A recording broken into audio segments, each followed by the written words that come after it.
all the earth, nobody like you, Jesus.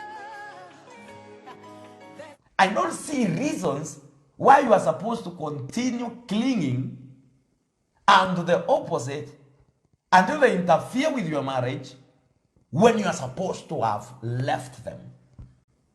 I come again. I don't see any reason in normal sense. If you chose a friend and you said, this is a man that I am going to marry, this is the woman I'm going to marry, why stick again to the closest friends that used to have close? I thought you married the best friend. And even if you realize maybe this is not the best friend, you need to be a gentleman enough, a lady enough, and follow the rule of the game.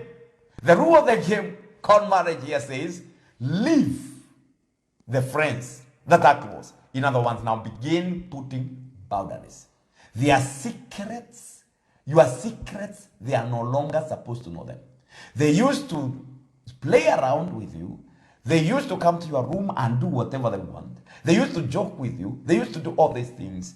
You have to put it down and far away from you. And as you're talking now, there are people, as we are talking, they are crying because they never safeguarded, they never protected, they never announced, or they never put boundaries. And as a result, the very, very person, the very, very lady that you never put a boundary, she has managed to take your very husband. The very, very man that you never you never spoke and declared these are the boundaries. The very man has taken the woman that you married, and these are things that are happening in the families of believers. And as we are talking these things, there are people still. If I get good news, if I get anything, they are the first people to call. They are the first people to come and celebrate.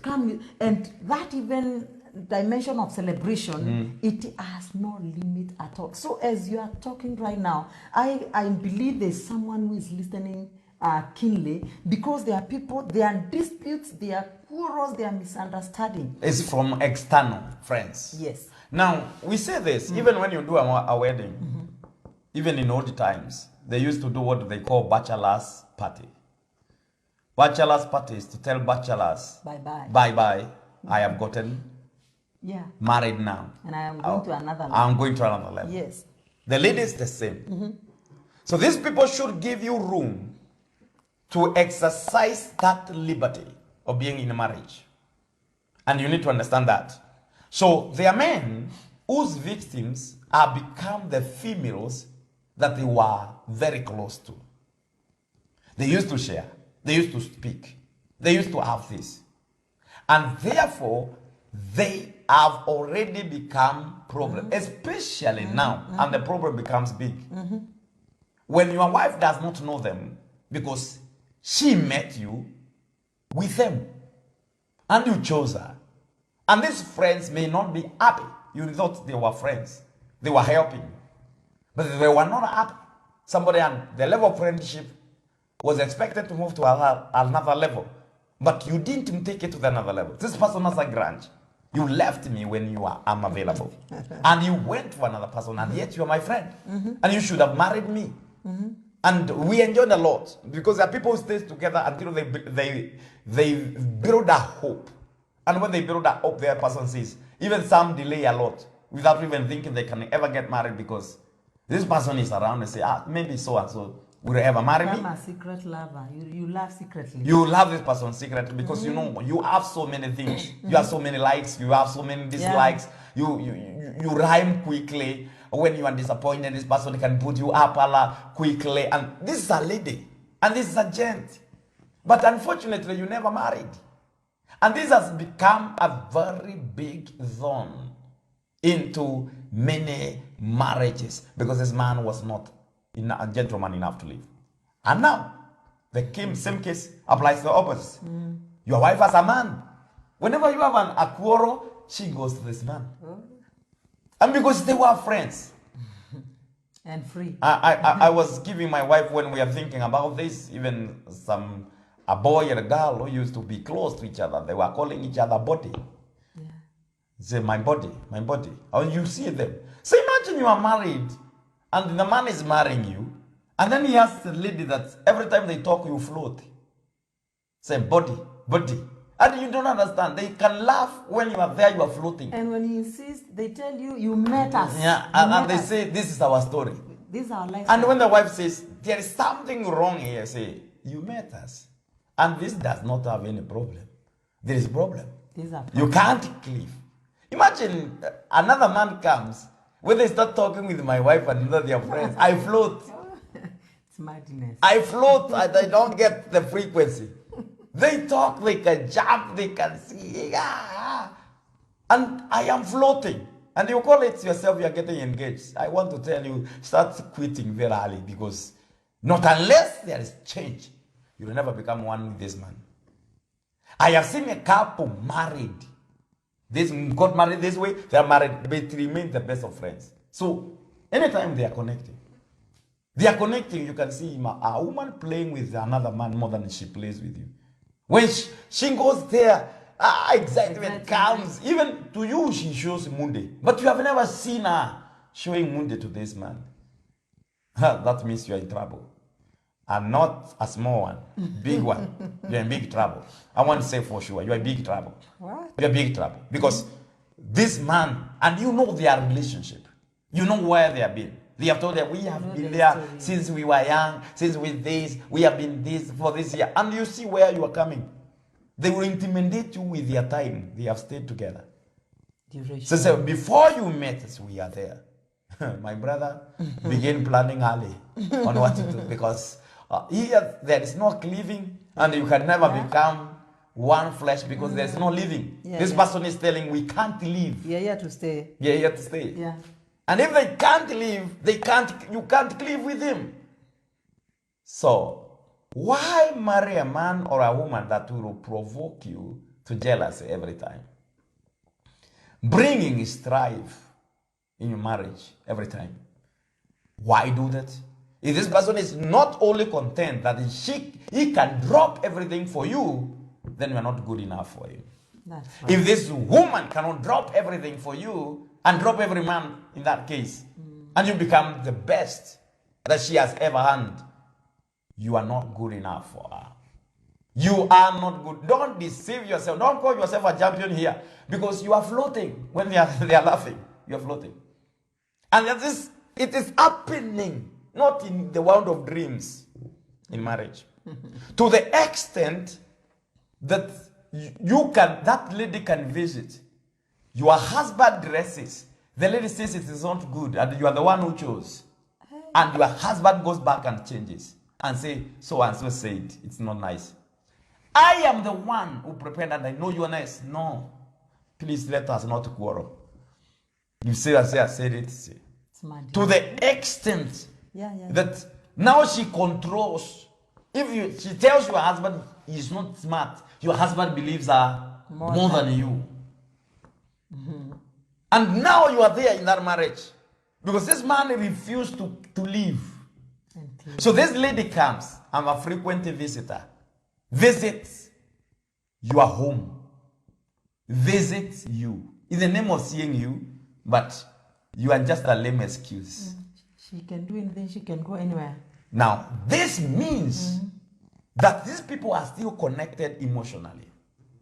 And emotional connection has made them to stay together, and you are floating. This husband of yours cannot connect with you emotionally, because this one does not give you time to connect. Because you need time so that he can be used to you, understand you, but they are their own time. And still they are creating And they are creating even more other time. The same way, when a man tells your husband, your wife, your hair is not nice. I know how you come. Go and change. Your wife leaves you there and goes and changes, and then she comes. How do I look? She moves, and she has never moved around you.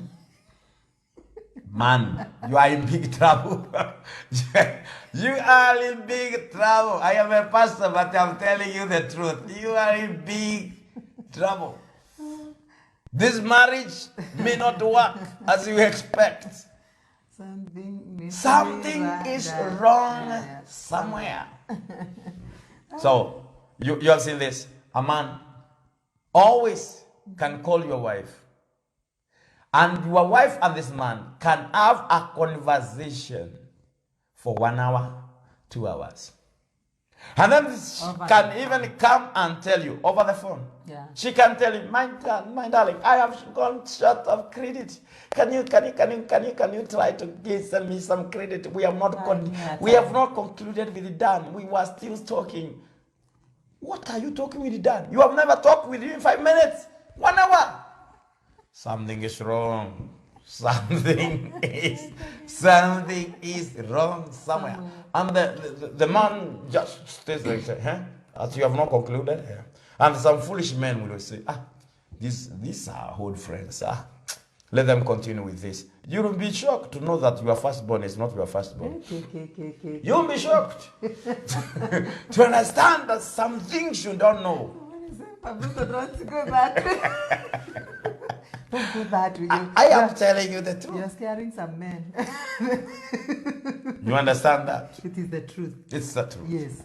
It is So, the truth. why is a man so much clinging to ladies or lady that they used to be friends before marriage? Oh, a lady is a colleague. A lady, we have to come to that. Yeah. I was talking about own friends. Yes. Own friends. Why is that? This problem. And some will go to the extent of naming their children. If the lady is called Florida, you want your firstborn. I know of cases of few ladies who are dating some friends, and their firstborns are called The names of those friends. Those boyfriends. You can hear that. I know. This lady, memory of that boyfriend lives in your house. So you are seeing your first son or the second son being called Domitiano. And you think now, you think it's a good name that they found. It's a boyfriend. Somebody that this person was not willing to part with. Let go. So when he calls or she calls the child, the memories are triggered and they become fresh. This, you expect these people to stop quarreling all the days of their lives? And they will have a smooth relationship. Anytime that person is mentioned in that house, something happens. Anytime those people call, something happens. Even when you are at peace, even when you are eating, the weather changes. And now these are things that people did not take care of when they are getting a relationship. These are the things people did not take care of when they are getting married. So once you understand that there are things you need to take care of in a marriage relationship, before you take, I want to tell you, you will take care of it. And then finally, you will have to deal with it and you will succeed. So these are the things that you have to do. Then another thing you are supposed to leave is the influence, direction, and also counsel of your parents. This is what you shall leave.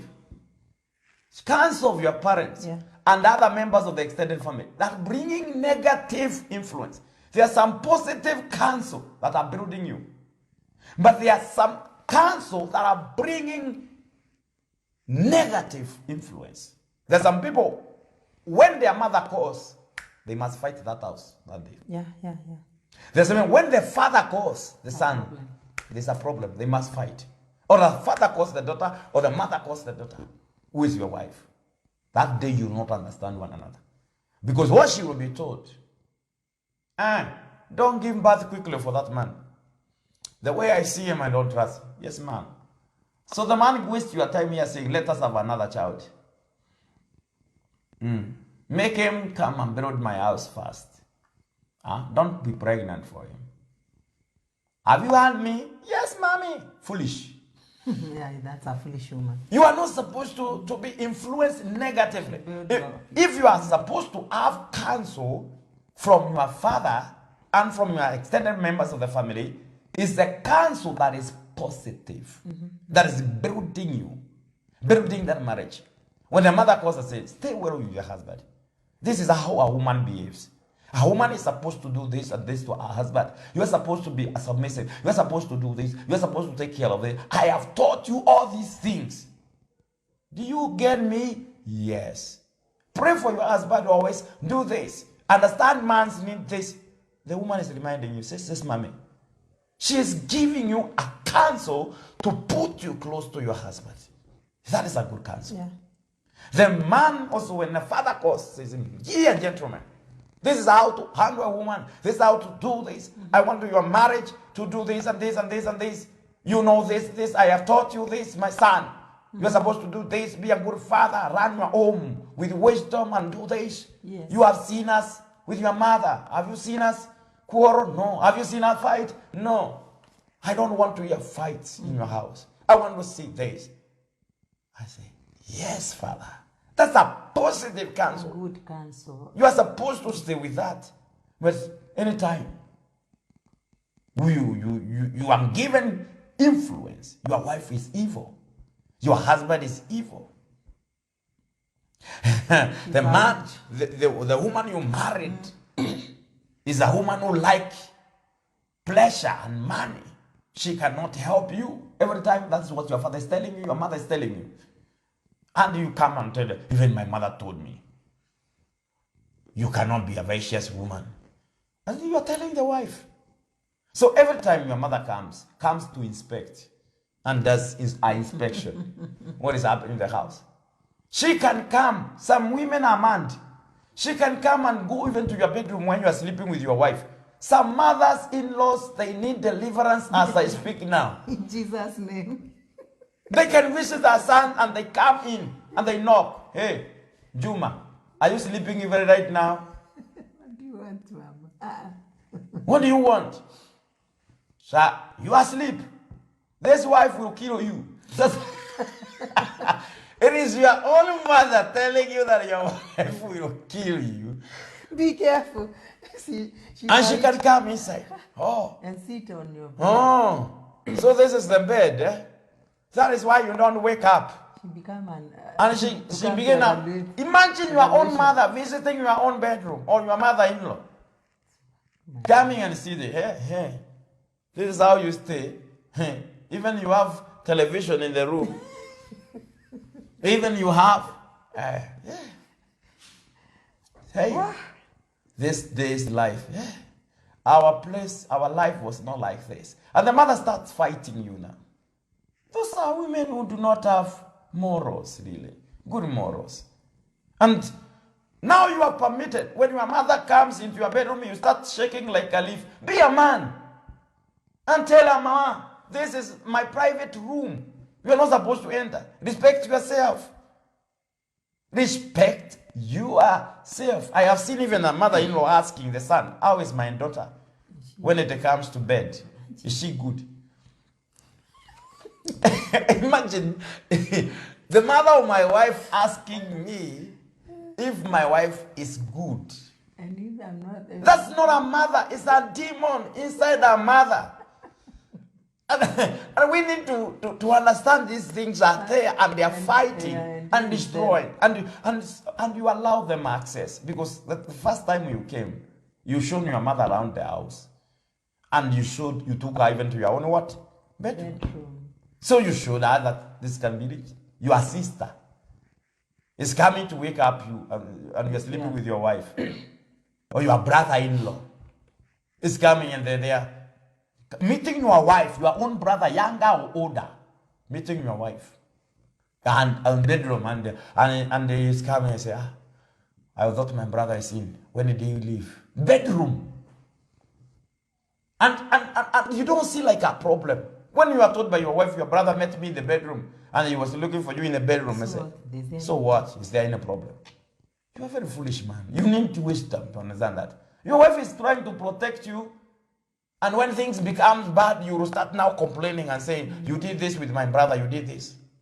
You need to understand there are some boundaries that are supposed to be there. Those influence, those counsel, those direction, negative things, you are not supposed to follow them in your marriage. And there are some people who are quarreling with their wives today and their husband. They are not in good terms. Yeah. because of the influence of their fathers Yeah. and the in-laws, we can say that, and the extended family. To the extent that your own sister is coming and speaking and telling you, my brother, don't eat this food. Let me make you special, as we do. Some people here don't know how to take care of their own men. And it's your sister insulting your wife. And you being a foolish man, you don't eat. And instead of standing and telling her, enough is enough, you have crossed your boundary. You wait. You raise a red flag. You wait, the food comes and you eat. The wife says, you eat. Say, call a spade, not a small, not a big spoon. Big spoon. That means you are telling your wife, you don't know how to cook. What my sister said. What my sister says. Then you buy gifts. You come with them in your own house. Your sister is there. Before you open and say, this is what I want to give, she grabs the gifts and she chooses the dress that you had bought for your wife that you described. She takes it. And she says, this is good for me. Say, Stella, don't worry, I will buy you another. Leave her alone. She can look at the shoes that you bought your wife and say, my brother, I like this. I will take you, buy your wife another. And you don't talk. And now the reason why your wife is not at peace in her home, not anything else, your own sister. So you are quarreling, you are having argument, your own sisters. Your others, their aunt. Their aunts that are like thorn in somebody's flesh. She can come and begin to order you around like you are a child in your own house. She can come and start to do, she can disarrange everything you have arranged, even in that house, and tell you how you don't know how to do things for your husband or for your wife, and dictate what should be happening in a marriage. And now you see, problem is there. People are arguing.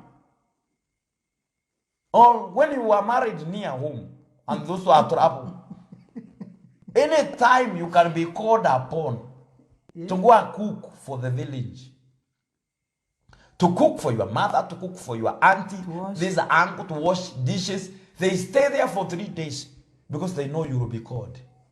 And you go there. Clothes, you wash them. They go, you tell, hey, please come. We need you. You have not seen. And they pack them for you. And you are somebody's wife. That's why it's even you need to understand your liberty and your freedom. That you can have your own liberty. You can say, no, I'm not going to do that. I have some others. I have seen some women, they go to their aunties or their mothers, they stay there, they cook the whole day. And they do all those things. They come in the evening tired. And what they do, they carry some food with some dishes. They come, they were given, go and give your husband. She said, this is what my mother gave you after I cooked. So I'm tired, I will not have time to cook. And this is the food. Because of failure to put boundaries. Failure to put boundaries. Leave for you to live. If you don't leave, you're not going to live. And this is having a lot of influence in many marriages. Another thing, you spend more time with your mother and even your sister or your brother. Every time you are in their place, you don't have time for their wife. Even there are men who take their mothers out. You go with them out. Out. You go there. And you don't take your wife. You have left your wife. You have left when your at wife. least you are both of you, it can make sense. But you leave your wife, you go pick your mother, and you take If her. you go, all of you, as a family, you're going out. Yes, it's a nice.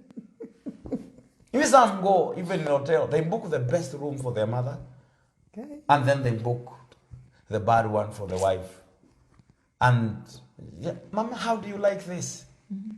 And my mother will sleep alone there, leaving your father in the village to be cold. You need to have taught her to go back to your husband, who is my father, and allow me to build my own home. And you allow those things to happen, and they're affecting so many marriages. May God help us. In Jesus' name. Because people do not put boundaries. That's why it's happening the way it's happening. Another way of living is you live to spend your free time with your colleagues, especially of the opposite sex. Yeah. Colleagues. There's some people, most of their free times, live about the work you spend on your office, time you spend on the office there. Free time that you have to go and see your colleague. Opposite sex. You go somewhere to take a coffee. Yeah, with your colleague. Not your husband. You don't have Not time your for your wife, you don't have time for your husband, but you have the time for your colleague. Every time you are together with your colleagues, you are moving from this place to another with your colleague. Your weekend, most of the time you are with your colleague. And when your wife asks, you say this is just professional. There's nothing wrong about it. There's nothing. Say, I chose you, I married you. Why jealous? What's jealous? I am jealous because you're not spending time with me. You are spending time with this person more than you are supposed to spend with me. Yeah. And there are some people who are doing that, spending more time with a colleague who is opposite sex more than your wife, more than your husband. Every time you're there. And you say, I know myself. I know myself. And then you speak even at night. You can use a lot of time to chat. You don't sleep. You chat, and you are laughing. Where are you laughing? Where are you chatting? So as my colleague in the office, we are arranging what we can do. This man is crazy. And you are telling your husband, another man is crazy. You are more crazy than that man. Now listen to this. You are not supposed to do that. If you do that, and you fail to leave, if you are spending time when you are not married, let them know now you are married. You have somebody else to spend time with. And this is bringing a lot of issues, bringing a lot of problems. Physical location, we said you're supposed to leave. So that you avoid those interference. Yeah. Then financially, you're supposed also to leave. Depending on your mother, depending on your brother, depending on your relatives for help. Because when you start depending on them, they will start to influence your marriage. And decisions that you are making, they will influence. Because they are the donors. Donors dictate what you do. The countries like Kenya, there are things you cannot do. And when you do, donors will stop. So the politician must do everything to make sure they impress the donors. So if your relative becomes your donor, you must impress them in your relationship. When they tell you take the child to this school, you will take. When they tell you leave this house, move to that house, you will move because they sponsor you. Please understand that you need to come out of that. You can depend on yourself and depend on God. Now, I want to say this. If you constantly put the opinion of your friends, of that of colleagues, or of the parents, or of any relatives, above your spouse's opinion in marriage, you are sowing a seed of distraction, and you are going to reap something called divorce. Every time the opinion of those others matter than the opinion of your spouse, you are sowing a seed of distraction, and you are going to reap what we call divorce. If you allow influence of your friends or of your family determine decision making in your family, in your marriage, you will create strife and later divorce. So if what they say is what you do, they say change, you change. You are not smart, you go. You are inviting strife. Strife causes division. Something is cooking. And division is divorce. What God has put together, no man is supposed to put asunder. So don't allow anybody to put asunder. That's the Bible. If God has put you together, no one put you asunder. Amen. Honor your own marriage by protecting protecting your marriage from external influence. Amen. That's how to honor it. Protect your love by placing your spouse above your friends, above your relatives. Your spouse must come second from God. Your wife second from God. Because you are one flesh. It's you. We're talking about you. Who is your wife? You. Who is your husband? You. So when you know it's you, then you understand. If there is no you, everything is wrong. So you need to honor everyone. You need to honor your mother. You need to honor your father. But there is honor due to your wife. Yes. Your wife is not competing for the honor of your mother. Not unless she is crazy. She wants our honor. And there is honor for your mother and honor for your wife. There is love for your mother, and your wife is not competing for the love of your mother. Yeah. There is love for you, and there is love for God. Your wife is not competing for the love for God. So you are supposed to understand this is what I am supposed to do. Now, I want you to understand also that you are supposed to develop life principles, you yourself in that marriage. You are supposed to develop life principles. These life principles will enable you to guard your image and the image of that of your family.